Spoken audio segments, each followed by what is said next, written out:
চুৰিদাৰ পিন্ধা মহিলাক দোকানৰ বস্তু দিয়া নিষেধ অন্যথা ৫,০০০ টকা জৰিমনা গাঁৱৰ বোৱাৰী পলাই নাযাবলৈ গাঁওবাসীৰ অনুশাসন আপুনি বাস কৰা অসমখনতে আজিও বাস কৰি আছে এনে চিন্তাৰ মানুহ ছাত্ৰ-ছাত্ৰীয়ে যুগৰ লগত ফেৰ মাৰিব পৰাকৈ সকলোৱে আধুনিকতাৰ লগত খোজ মিলাই আগবাঢ়িব পৰাকৈ এতিয়াও সক্ষম নহল এই সকল লোক চিপাঝাৰৰ গণেশ কুঁৱৰীৰ গংগাজানী গাঁওবাসীৰ এয়া সিদ্ধান্ত এতিয়াও আধুনিকতা বা উপযুক্ত শিক্ষাৰ প্ৰভাৱ নপৰা গাঁওবাসীলৈ সহানুভূতি গাঁওখনৰ লোকসকল এতিয়াও মহিলাৰ সাজপাৰৰ পৰা মুকলি হ'বই নোৱাৰিলে য'ত মহিলাই ৰাষ্ট্ৰপতি হৈ দেশ চলাব পাৰে প্ৰধানমন্ত্ৰী হৈ শাসন কৰিব পাৰে য'ত সেনা জোৱান হৈ বন্দুক চলাব পাৰে সেইখন দেশৰ এটা কোণ চিপাঝাৰৰ গংগাজানী গাঁও আজিও সংকীৰ্ণ সমগ্ৰ ঘটনাৰ সবিশেষ শুনক মহিলাগৰাকীৰ মুখেৰে মোৰ এখন সৰু দোকানো আছে দোকানখন চলাবলৈ হ'লে মই স্কুটি লৈ যাবই লাগিব মই স্কুটি চলাওঁ মই নিজা স্কুটি আছে মই চুইজাৰযোৰ পিন্ধিলে মই নিজে কমফৰ্টেবল হেৰি কৰোঁ মই মেখেলা চাদৰ পিন্ধিতো দোকানৰ বজাৰ আনিব নোৱাৰোঁ তেনেকুৱা হাতে মোৰ ল'ৰা ছোৱালীকেইটাক এতিয়া স্কুলৰ ল'ৰা ছোৱালীও লগ নধৰে আজি ছোৱালীকেইজনীমান আহিছে কৈছে হেৰি তহঁতৰ ঘৰত আমাক গাঁৱৰ মানুহে যাব মানা কৰিছে তহঁতক এঘৰীয়া কৰিছে আমি তহঁতৰ ঘৰত নাযাওঁ মোৰ ডাঙৰ ছোৱালীজনীয়ে কৈছে মায়ে আমি স্কুল নাযাওঁ বোলো তোমালোকে যোৱাচোন আমি তাৰ ব্যৱস্থা কৰিম সেনেকৈ কৈ মই কৈছোঁ এতিয়া মোৰ ছোৱালী তিনিজনীক লৈ মোৰ হাজবেণ্ডো এতিয়া ঘৰত নাথাকে বাহিৰে ফুৰে আমাৰ সৰু সুৰা ব্যৱসায় কৰে আমিতো খাব লাগিব ন এতিয়া মই এছ পি বাইদেউক দিছোঁ আৰু মই এটা চাৰ্কুল অফিচত দিছোঁ আৰু এখন যাব মোৰ মহিলা আয়োগত যাব আৰু DC অফিচত দিছোঁ এতিয়া মোক ন্যায় লাগে কাৰণ মই 3টা ছোৱালী লৈ থাকোঁ মোৰ ডাঙৰ ছোৱালীজনী বয়স 12 বছৰ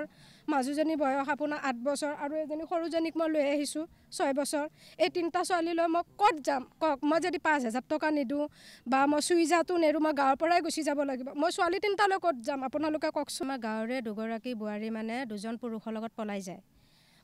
এজনী গৈছে আপোনাৰ বাইহাটা চাৰিআলি এটা ল'ৰাৰ লগত আৰু এজনী গৈছে মানে আপোনাৰ গাঁৱৰে ল'ৰা তেনেকুৱা ক্ষেত্ৰত আপোনাৰ ছোৱালী দুজনীয়ে চুইজাৰে পিন্ধিছিল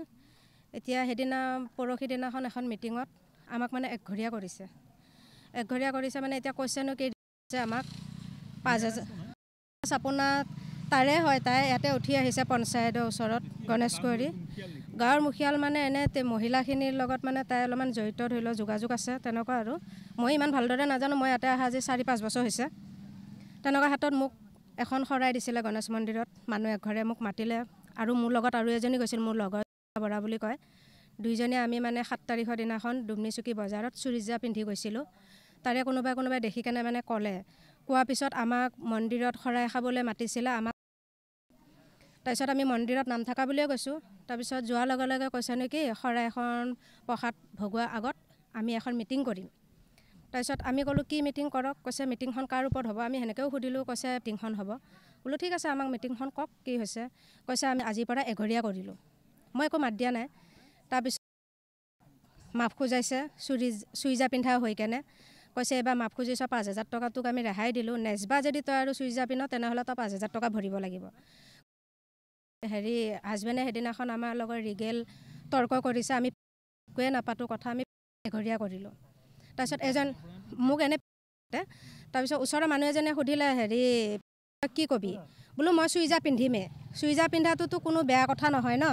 কোনোবাই চুইজা পিন্ধি পলাই গৈছে সিহঁতি মাকৰ ঘৰত আহিলে 1 লাখ টকা ভৰিব লাগিব গিৰিয়েকে ৰাখিলে 1 লাখ টকা ভৰিব লাগিব সেইটো বা সিহঁতি এখন নিয়ম বান্ধিছে সেইটো আমাৰ কোনো কথা নাই আমাৰ কোনো ৰিলেশ্যনো নহয় কিন্তু চুইজা পিন্ধাটো হয় মই চুইজা পিন্ধাক লৈ এতিয়া